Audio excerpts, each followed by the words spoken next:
All right, so for anybody that knows me or my channel at all, what I want to teach is business owners how to be better at marketing so ultimately they don't have to hire someone like me to do it for them.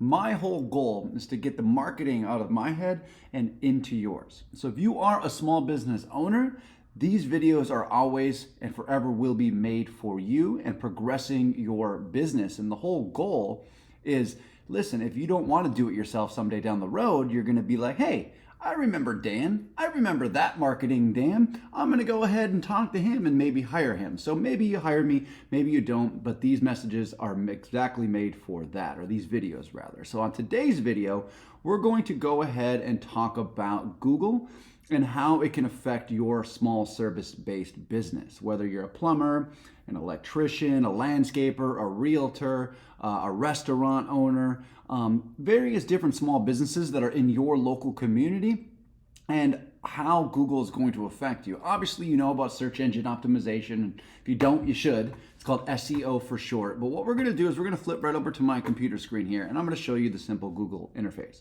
Now, a lot of this is done on mobile, right? Simply put, you can go onto mobile and do the same thing. But for today's example, I'm going to use a browser. The same thing applies. If I open up my Google app, if I open up Maps, whether it's Apple Map, Google Maps, whatever, it all has the same idea behind it.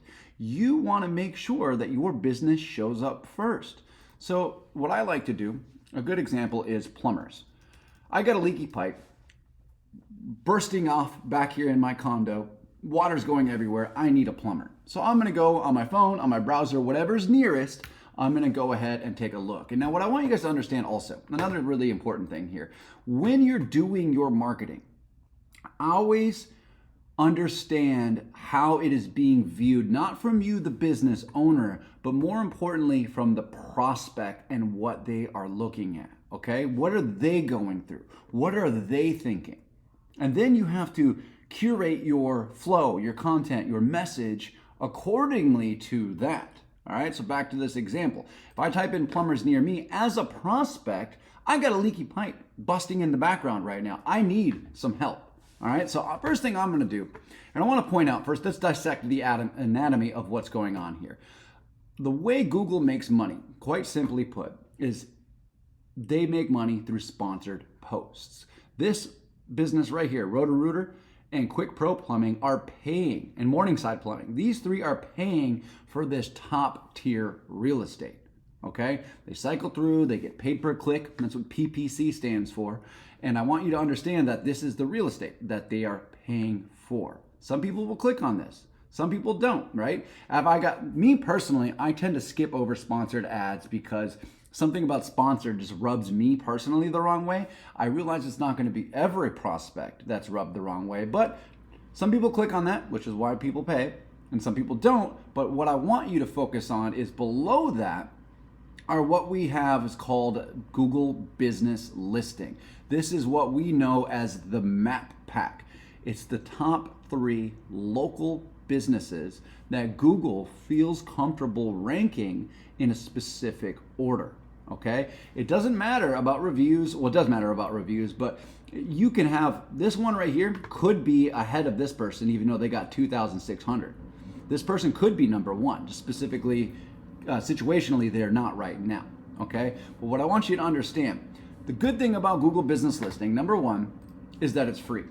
That's the best thing about Google Business Listing. Think about it like a social media profile for your business.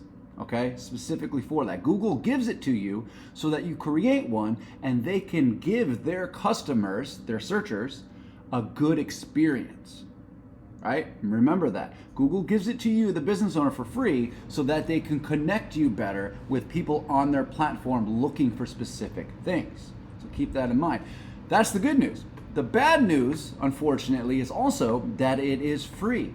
And what I mean by that is every single business owner gets one. Everybody. You probably have already gotten 100 different solicitations from Google saying, hey, sign up for Google Business Listing. So what that means is everybody has one. There's a lot of competition. All right, so let's go back to that and take a look. So I'm a prospect looking for a leaky pipe, or looking to get my leaky pipe fixed. I have now arrived at this point. Sometimes I go down here. These are the regular websites. This is traditional SEO down here.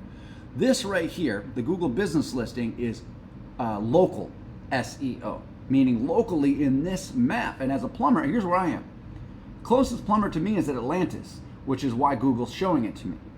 But here's the thing, if you rank your Google business profile well enough, if I worked with this person right here, Palette, they're number 3, I guarantee I could show them in number 1 slot ahead of this one. I would trick Google through things that my agency does to show that this one right here is more relevant than this one. So it's all about manipulating the algorithm, and I won't bore you with that kind of stuff, but there are things to do to make you more relevant. So watch this. So Atlantis, Atlanta Plumbing, and Palette Plumbing. Watch when I do this one. So this is near me on the east side of Atlanta. What if I type in plumber near me? So Palette moved up 1. All right, remember they were number 3 a second ago. So it's a similar ranking, but 1 moved up accordingly. All right. So I want you guys to remember that depending, actually, hold on, Atlanta, plumber, Atlanta, Georgia. Okay, look, boom, a whole new list of people. It's giving me more of the city of Atlanta. So do you see how that works? I'm going to get different stuff. Watch this. I'll type in plumbing near me, or plumbing Atlanta. I'll probably get a whole nother one. Fix and Flow just moved up. Okay. Now, what I want you to understand about that is those things: plumbing, plumber, near me, Atlanta, Fulton County, all these different things. The prospects search for various things depending on what's going on in their own mind at any given time. It's all psychology. And what we want to do is rank for as many of those keywords as possible and become as relevant as possible. So if there's anything that you guys can do right now as actionable steps, number 1, work on your reviews, right? Number 2, make sure your Google business listing is set up correctly. Your name is right, your address is right, your phone number is right, your website's attached, things like that. Because at the end of the day, if you are not leveraging, I don't care what business you own, you don't have to be a plumber. This works very, very well for plumbers, but it works for every small business. If you have your Google business listing set up and optimized, Google will reward you for that. From there, all you have to do is continuously post, okay? Posting on it, updating it, keeping it relevant, and Google will eventually start showing you higher. You might not crack into the top 3, gotta hire me to do that, but getting onto that first page is going to do a significant jump in your business. Any questions, leave a comment. Any thoughts, ideas, feel free to reach out. I'm going to try to start posting more. And again, my whole business is helping you get better at your business. Catch you later. Have a good one.